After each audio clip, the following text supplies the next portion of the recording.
In the ongoing violence in Manipur, Meitei women and children fled a brutal kuki militant attack. 2 children were removed due to Facebook security reasons. Violence in Manipur, Meitei women and children fled a brutal kuki militant attack in Jiribam on the 11th November 2024. The kuki terrorists have been kidnapped, and the kuki militants have released their photos, yet their fate remains unknown. 3 women and 3 children, including an 8-month-old baby, were allegedly abducted on Monday, November 11, 2024. 6 people were killed in Jiribam.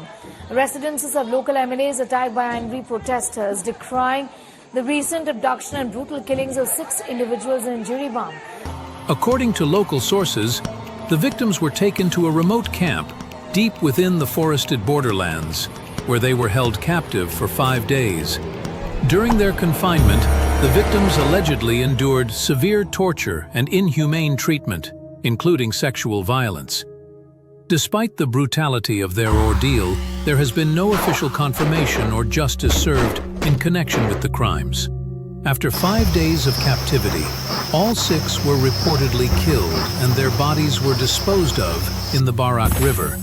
Their remains later discovered floating downstream. This heinous act has sparked deep outrage and mourning among the local community, who continue to demand justice and accountability. The lack of timely action and investigation has only deepened the sense of grief, fear, and anger among the affected families and communities. The silence surrounding these murders raises urgent questions about the rule of law, protection of civilians, and the ongoing ethnic tensions in the region. This is MN-EXTREAM creation.